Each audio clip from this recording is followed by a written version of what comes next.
मेरा नाम राहुल है। मैं एक सॉफ्टवेयर इंजीनियर हूँ और मेरी अभी ही नौकरी लगी है। नौकरी लगते ही घर वालों को अब मेरी शादी की जल्दी हो गई है। मेरे मना करने पर भी वो रिश्ता देख रहे हैं। मम्मी की कोई पहचान वाले से एक रिश्ता आया।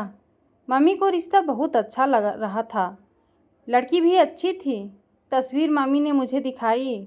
मैंने एक नज़र देखी और कहा कि मम्मी आपको शादी की इतनी जल्दी क्या है। लेकिन मम्मी नहीं मानी। बोली इस रविवार लड़की को देखने जाना है। मुझे पता था मम्मी नहीं मानेगी, इसलिए मैंने ज़्यादा मना नहीं किया। हम लोग सुबह 11 बजे लड़की वालों के घर पहुंच गए। हमारे ही शहर में वो रहते थे। हम सभी हॉल में बैठे थे, तभी प्रीति चाय लेकर आई। प्रीति मुझे देखते ही पसंद आ गई। अपनी तस्वीर से भी ज़्यादा सुंदर लग रही थी। कुछ फॉर्मेलिटी के बाद हम दोनों को बात करने के लिए अलग भेजा गया। कुछ देर कमरे में खामोशी के बाद प्रीति और मैंने एक दूसरे से कई सवाल किए। मुझे वो अच्छी लगी। बाहर आकर मम्मी से कहा, मुझे ऐसा लग रहा था कि उसे और उसके घर वालों को भी मैं पसंद हूँ। उनसे मिलकर हम लोग अपने घर चले। लेकिन शाम होते होते एक अजीब सी बात ने मेरे दिमाग में घर बना लिया। मुझे लगने लगा कि मैंने प्रीति को पहले भी कहीं देखा है।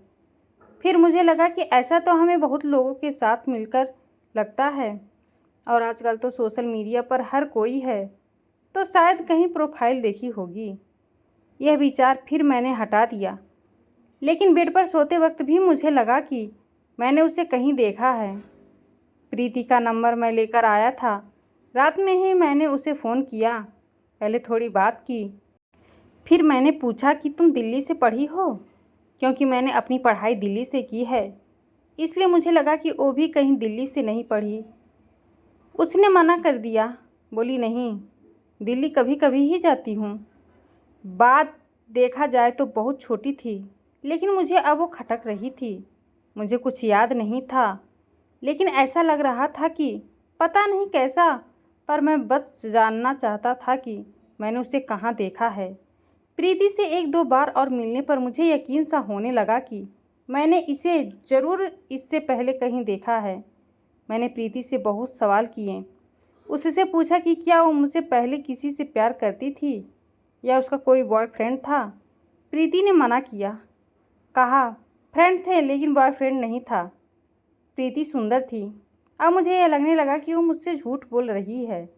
मैं उससे मिलता और बातें भी करता, लेकिन अभी भी वह सवाल था कि मैंने उसे कहाँ देखा है। फिर मैंने अपने दोस्तों को सभी को प्रीति की तस्वीर दिखाई, यह कहकर कि मेरी शादी होने वाली है। मैं यह भी सोच रहा था कि शायद किसी और ने भी प्रीति को देखा हो, कि वो सब भी मेरे साथ ही पढ़े हैं, लेकिन किसी ने कुछ नहीं कहा। बहुत दिनों की इस परेशानी को मैंने हल करना चाहा। मैंने सोचा चाहे जो हो, अब मैं उससे सीधा बात करूँगा। आखिरकार जब मैं प्रीति से मिला, तब मैंने प्रीति को डायरेक्ट ही बोला।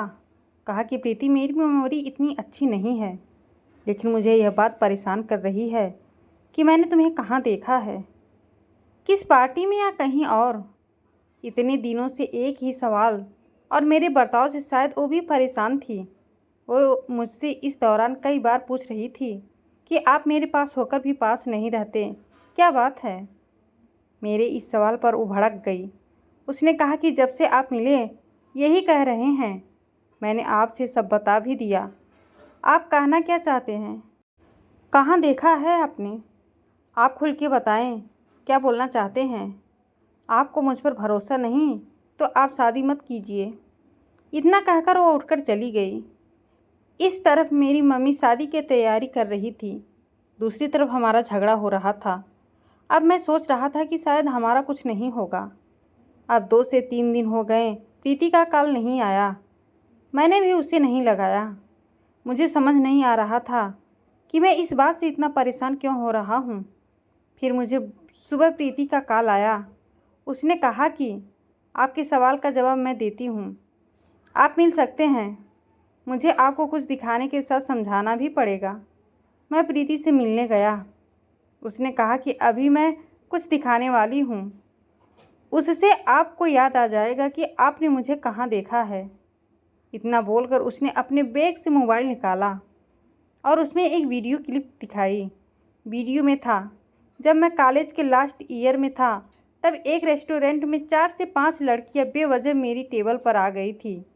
मुझे कहने लगी थी कि मैं उनके फ़ोटो ले रहा हूँ।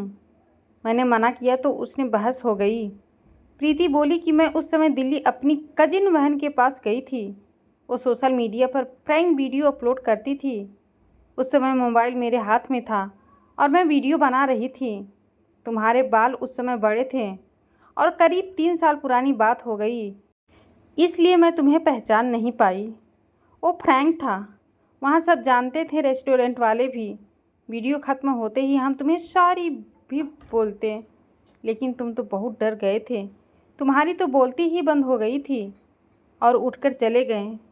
तुम्हें लगा यह सब सच था। तुम बहुत ही सीधे हो, तुम्हारे साथ कभी ऐसा नहीं हुआ होगा, इसलिए शायद तुम्हें वो बातें अभी तक याद है।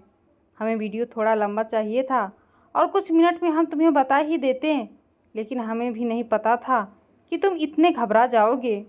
उस दिन हमें भी लगा कि हमने सही नहीं किया, हमारी वजह से तुम इतने घबरा गए थे। फिर दीदी इस तरह का कुछ करने में अब स्पेशल ध्यान रखती हैं कि कोई इतना परेशान ना हो। हम अपने मज़े के लिए किसी को परेशान नहीं कर सकते, यह हमें उस दिन का एहसास हुआ था, इसलिए दीदी ने तुम्हारा वीडियो भी अपलोड नहीं किया था। तुमने उस दिन बोला तो मुझे भी याद आने लगा कि शायद तुम वही हो और दीदी के पास तुम्हारा वीडियो पड़ा था, तो मैंने उसी से यह लिया है। उसकी बातें सुनने के बाद मैंने कहा कि हाँ, मेरी नज़र तुम पर एक बार गई थी जब तुम वीडियो बना रही थी, इसलिए वहीं अटक गई थी, लेकिन ऐसा मजाक करना अच्छा नहीं है। मैं तो कई दिनों तक सोचता रहा था कि तुम सब बेवजह मुझे पिटवाने वाली थी। तुम्हारी कजिन की शक्ल तो मुझे अच्छे से याद है। प्रीति यह सब बात बताकर हंसने लगी। बोली, लगता है अभी तक आपको हम सपने में आते हैं, इसलिए हमको अभी तक भूले नहीं। प्रीति हंसते हुए बोली, मुझे कहाँ देखा है, यह पूछे जा रहे थे, लेकिन खुद का यह किस्सा नहीं बताया कभी, नहीं तो मुझे याद आ जाता। प्रीति तो बस हंस ही रही थी। उसने पूछा, शादी तो करोगे ना? मैंने बोला, अब तो ज़रूर करूँगा और तुम्हें और तुम्हारी बहन दोनों को परेशान करूँगा। प्रीति ने वहीं से वीडियो कॉल किया अपनी बहन को। फिर वो दोनों मेरा मजाक बनाकर हंसते रहे। उसकी बहन बोली कि जीजा जी सारी ज़िंदगी के लिए अपनी मुट्ठी में आ गए, अब जीजा जी ने ज़्यादा परेशान किया तो उनका वीडियो वायरल कर देंगे। अब मुझे मेरे सारे सवालों का जवाब मिल गया था। आज के इस सोशल मीडिया और वायरल वीडियो के दौर में हर किसी को यह ध्यान ज़रूर रखना चाहिए कि किसी का वीडियो उसकी मर्ज़ी के बिना अपलोड नहीं करना चाहिए। दोस्तों, कहानी अच्छी लगी हो तो हमें लाइक और सब्सक्राइब कीजिए। धन्यवाद।